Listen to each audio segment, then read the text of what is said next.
सर्वेभ्यो नमः। देववाणी संस्कृतम YouTube channel में आप सभी का हार्दिक अभिनंदन। मित्रों, एक छोटी सी सूचना देने के लिए यह वीडियो मैं आप सभी के लिए बना रहा हूं। यह मुख्य रूप से उन पाठकों के लिए सूचना बनाई जा रही है जो पाठक पाणिनीय व्याकरण को पढ़ना चाहते हैं। आरंभ से पाणिनीय व्याकरण जो अष्टाध्यायी है उसको, चाहे वो नव्य व्याकरण के ढंग से नव्य व्याकरण पढ़ना चाहते तो प्राचीन व्याकरण, तो क्या होता है, हमारे जो भी पाठक होते हैं वो एकदम सीधा पाणिनीय अष्टाध्यायी के सूत्रों को पढ़ना आरंभ करते हैं तो उनको समझ में नहीं आती, बातें कठिनाई होती है।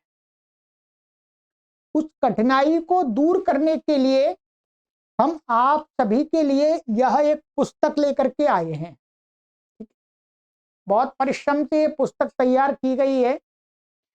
जो भी पाठक हमारे यहाँ पर, हम इस YouTube चैनल पर निःशुल्क प्राचीन व्याकरण और नव्य व्याकरण दोनों प्रकार का व्याकरण पढ़ाते हैं।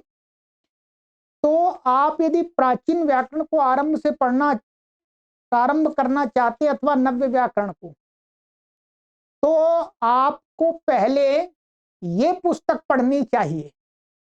ये पुस्तक यदि आप पढ़ लेंगे तो जो सामान्य व्याकरण की बातें हैं वो आपको पहले ही ज्ञात हो जाएंगे और फिर आप अष्टाध्यायी को पढ़ेंगे, लघु सिद्धांत कौमुदी, अष्टाध्यायी भाष्य आदि को पढ़ेंगे तो एकदम पूरी तरह से आपको समझ में आएगा। ये पुस्तक आचार्य बलदेव नैष्ठिक जी, गुरुजी हुए हैं, बहुत बड़े विद्वान थे व्याकरण के। उन्होंने अपने जीवन काल में इस पुस्तक को लिखा था। तो अब तो वो गुरुजी नहीं हैं, परंतु उनकी पुस्तक को उनके ही संस्था को वर्तमान में जो उत्तराधिकारी हैं उनसे अनुमति लेकर के हमने अपने पाठकों के लिए इस पुस्तक को प्रकाशित करवाया है। ठीक है, ध्यान देंगे। ये पुस्तक अन्यत्र आपको नहीं मिलेगी। बहुत ही महत्वपूर्ण पुस्तक, बहुत परिश्रम से हमने इसको संपादन करके प्रकाशित किया है। ये आप देख रहे होंगे, ये लिखा हुआ है लेखकः आचार्यो बलदेवो नैष्ठिकः।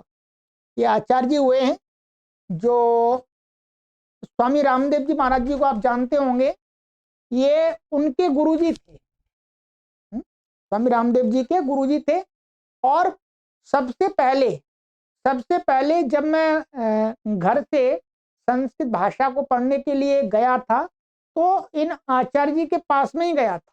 ठीक है, फिर हमने पूरा व्याकरण तो दूसरे स्थान पर पढ़ा था, परंतु सर्वप्रथम जो संस्कृत के क्षेत्र के हमारे जो गुरुजी थे वो यही गुरुजी थे। ठीक है, तो ये पुस्तक है, मैं आपको दिखा रहा हूं, अष्टाध्यायी प्रवेश इसका नाम रखा है। अष्टाध्यायी प्रवेश अर्थात अष्टाध्यायी को पढ़ने में प्रवेश करने के से पहले इसको पढ़ना चाहिए।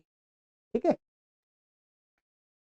ये देववाणी संस्कृतम प्रकाशन है, उसने प्रकाशित कर की है और ये मैंने संपादन किया है।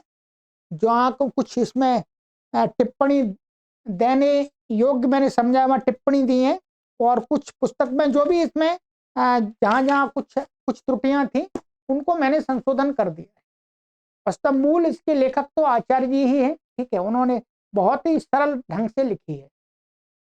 तो ये पुस्तक है, इसके अंदर मैं आपको बता देता हूँ क्या क्या सामग्री है। ठीक है, ये आचार्य जी का यहाँ परिचय भी दे दिया है मैंने और उनका चित्र भी लगा दिया है। यहाँ पर थोड़ा वैसा दिख रहा होगा पर पुस्तक में एकदम साफ है। ठीक है, ये PDF मैंने बनाई है। तो ये उनका परिचय है और ये यहाँ पर, हाँ यहाँ पर एकदम ये क्लियर आ रहा है। देखो ये वाला पेज सही आ गया परिचय का। ठीक है, ये पूरा परिचय भी आपको पढ़ने को मिलेगा इसमें आचार्य गुरु जी का। और इसमें जो यहाँ पर इन्होंने जो भूमिका लिखी है, ये इन्होंने गुरुजी ने लिखी है, आचार्य जी ने। मैं भूमिका पढ़ के आपको बता देता हूं तो पुस्तक की आपको उपयोगिता समझ में आ जाएगी। ठीक है, यहाँ पर लिखा है, जिस प्रकार सुदृढ़ आधार पर न बना हुआ पर्याप्त दीर्घ, ऊंचा एवं सुंदर भवन भी जीवन के लिए संशयात्मक रहता है, इसी प्रकार मूलभूत व्याकरण के तत्वों को पूर्व जाने बिना प्रथमावृत्ति से महाभाष्य, वही अष्टाध्यायी के सूत्रों को क्रम से तक का अध्ययन विद्यार्थी के लिए निराशाजनक ही रहता है। विद्यार्थियों की इस कठिनता को अनुभव करके अष्टाध्यायी प्रवेशः पुस्तक लिखी है। पुस्तक कितनी लाभदायक है इसको स्वयं पाठक जान सकेंगे। तो मैं तो आपको ये कहूंगा कि हर व्याकरण को पढ़ने वाले पाठक को ये अवश्य पढ़नी चाहिए। इतनी अच्छी पुस्तक है, इतने सरल ढंग से और सरल शब्दों में चीजों को समझाया है। व्याकरण की जो सूक्ष्म बातें हैं प्रारंभिक, उनको समझाया। पुस्तक में निम्न बातों का ध्यान रखा गया है। नंबर 1, प्रवेश सुंदर हो, क्योंकि वेल बिगन हाफ डन, अर्थात आरंभ से आधा कार्य, अच्छा आरंभ होने से आधा कार्य समाप्त हो जाता है। ये इंग्लिश की उक्ति है, ठीक है। वेल बिगन हाफ डन, माने शुरू बात यदि अच्छी है तो समझो आधा कार्य तो समाप्ति हो जाता है। नंबर 2, सरल भाषा में लिखने का यत्न किया गया है। बीच बीच में सरल उदाहरणों द्वारा भी समझाया गया है। जिन शब्दों या सिद्धांतों को पूर्व जनाया है उन्हीं को आगे लिखा है, ठीक है। ऐसा यत्न किया है कि अध्यापक को कम परिश्रम करना पड़े एवं प्रवीण विद्यार्थी स्वयं भी समझ जाए। तो मेरा मानना ऐसा है कि इसको किसी भी अध्यापक को पढ़ाने की आवश्यकता नहीं है। मैं स्वयं अध्यापक हूं, फिर भी मैं आपको कह रहा हूं ये स्वयं पढ़ने के लायक है। व्याकरण पढ़ने से पहले आप इसको स्वयं पढ़ सकते हैं, कोई परेशानी नहीं है, ठीक है। नंबर 6, यदि अध्यापक इसे पूर्व पढ़कर वृद्धिरादायी सूत्र से पढ़ाना आरंभ करेंगे तो शीघ्र गति एवं तथा समय व शक्ति की बचत होगी। 7, ऐसा यत्न किया गया है कि प्रवीण विद्यार्थी स्वयं समझ सके अथवा अध्यापक की थोड़े से संकेत से समझ जाएं, ठीक है। विद्यार्थी निम्न बातों का ध्यान रखें इस पुस्तक को पढ़ते समय। आरंभ में विद्यार्थी शीघ्रता न करे, धैर्य रखे, समझकर तथा स्मरण करके ही आगे बढ़े। अध्यापक के निर्देश में प्रतिदिन पठित पाठ को सुनाता रहे, मन विद्यार्थी सुनाता रहे, ठीक है। कोई यदि अध्यापक पढ़ाते हैं तो पूर्व अपनी संचिका में लिखे, पुनः समझे या पढ़े। जो भी चीजें पढ़े वो उनको संचिका में भी लिखें। उससे क्या होता है, हमारे मस्तिष्क पटल पर वो बातें जल्दी से स्थापित हो जाती हैं। तो ये है आचार्य बलदेवो नैष्ठिका, ये गुरुजी के साइन किए उन्होंने। अब उन्हीं का नाम है, साइन तो नहीं है, नाम ही है, ठीक है। अब इसके अंदर क्या क्या है, अष्टाध्यायी पढ़ने के लिए जो प्रारंभ में क्या आवश्यक बिंदु होते हैं, इसमें प्रकरण बना दिए, 8 प्रकरण बना दिए हैं, ठीक है। आप देख रहे हो प्रथम प्रकरण है, फिर द्वितीय प्रकरण प्रत्याहार प्रकरण है, और तृतीय प्रकरण में अनुवृत्ति पदच्छेद विभक्ति प्रकरणम, चतुर्थम प्रकरणम समास प्रकरणम, पंचमम प्रकरणम अर्थ प्रकरणम माने संज्ञा विषय, षष्ठम प्रकरणम सिद्धि प्रकरणम, इसमें 2 विभाग किए गए, सप्तमम प्रकरणम वाच्य प्रकरणम, अष्टमम प्रकरणम स्वर प्रकरणम।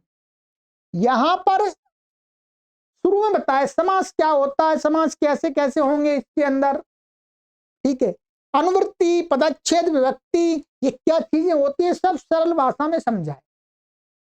जब तक अष्टाध्यायी हम पढ़ने चले और हमको अनुवृत्ति नहीं मालूम हो, पदच्छेद मालूम नहीं हो, विभक्ति मालूम नहीं हो, तो क्या समझ में आएगा, कुछ भी समझ में नहीं आएगा।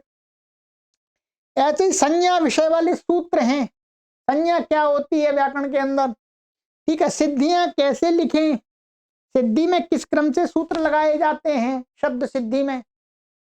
ऐसे ही वाच्य कितने होते हैं, वाच्यों कर्म वाच्य क्या होता है, भाववाच्य क्या होता है, कर्तृवाच्य क्या होता है। स्वर प्रकरण, स्वर क्या होते हैं, अष्टाध्यायी में स्वर को समझने की जो बेसिक बातें उनको बताया। ठीक है, इस पुस्तक के अंदर कुल मिलाकर के 124 पेज हैं, ध्यान देंगे कितने, 124। और यदि हम ये कवर का पेज मिला लेते हैं 4 तो 128, 128 पेज बनते हैं। ठीक है, पुस्तक बहुत अच्छे कागज में प्रकाशित की गई है, अक्षर एकदम एकदम स्पष्ट हैं, क्लियर हैं, और थोड़े बड़े साइज में हमने कराए हैं।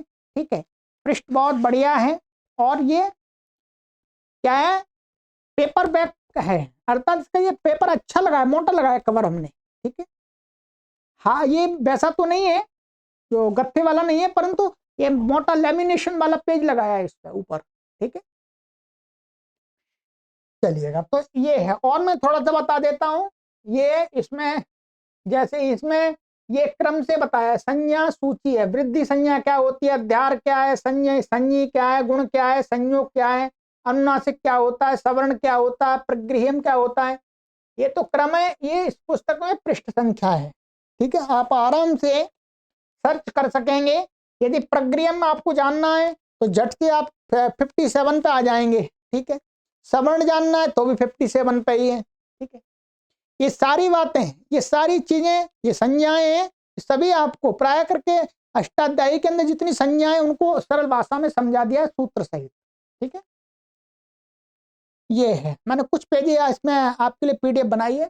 ये प्रथम प्रकरण है, सामान्य प्रकरण है, अष्टाध्यायी किसे कहते हैं, अष्टाध्यायी 8 अध्यायों वाली पुस्तक का नाम अष्टाध्यायी है। ठीक है, अष्टाध्यायी की बेसिक जानकारी यहाँ पर, व्याकरण किसे कहते हैं। ठीक है, ये सारी चीजें हैं। ठीक है, और अष्टाध्यायी के में कितने पाद हैं, प्रत्येक पाद में कितने सूत्र हैं, एक अध्याय में कितने पाद हैं, फिर एक अध्याय में कितने सूत्र हैं, ये सब यहाँ पर सामान्य जानकारी आपको मिलेगी। ठीक है, ठीक है, ये प्रथम प्रकरण हो गया, इसमें और भी पेज हैं। ठीक है, ये द्वितीय प्रकरण है यहाँ पर। ठीक है, ये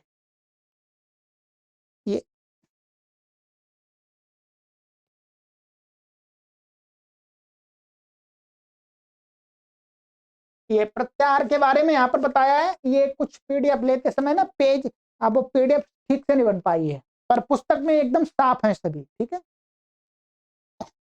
ये तो इस प्रकार से ये पुस्तक आपको सभी को मंगा लेनी चाहिए, अधिक पैसे की नहीं है। इस पुस्तक को कैसे मंगाएंगे, इस पुस्तक को मंगाने के लिए हमने इसी वीडियो के डिस्क्रिप्शन में इसका लिंक दे दिया है। उस लिंक पर क्लिक करके आप ऑर्डर कर सकते हैं, ऑनलाइन मंगा सकते हैं, वेबसाइट से ही मिलेगी। देववाणी संस्कृतम.com वेबसाइट है, वहीं पर आपको आराम से मिल जाएगी। ठीक है, और भी उस पर संस्कृत की पुस्तकें हैं, परंतु यदि आप अष्टाध्यायी प्रारंभ करना चाहते हैं पढ़ना, तो आप सबसे पहले इसे पढ़िएगा, तो आपको अष्टाध्यायी को समझने में सरलता होगी, समय की बचत होगी। ठीक है, चलिएगा, चाहते हैं तो आप अपने विद्यार्थियों को और अपने संस्कृत मित्रों को भी इस वीडियो को शेयर कर सकते हैं जानकारी के लिए, क्योंकि ये पुस्तक हमने बहुत परिश्रम से बनाई है। ठीक, हम इसी क्षेत्र में कार्य कर रहे हैं, तो हमने विचार किया हम अष्टाध्यायी को पढ़ा रहे हैं, नव्य व्याकरण को भी पढ़ा रहे हैं, तो हमारे पाठकों को प्रारंभ में उनको समझने में बड़ी कठिनाई आ रही थी। तो फिर हमने कहा ऐसा पुस्तक कहीं से मिलना चाहिए, तो हमको मिल ही गई, तो हमने उसको ये स्वरूप दे दिया और आपके लिए उपलब्ध करा दी। इसमें काफी परिश्रम हुआ है और इसमें पैसा भी खर्च हुआ है, ऐसे नहीं पुस्तक बन गई एकदम। ठीक है, चलिएगा, सभी संस्कृत के जो भी हमारे विद्यार्थी गण हैं अवश्य इस पुस्तक को मंगा लें। गुरुकुल के विद्यार्थी हैं, गुरुकुल के आचार्य गण हैं, सभी लोग मंगा लें, काफी उनके लिए लाभप्रद पुस्तक होगी। सभी को सादर नमस्ते।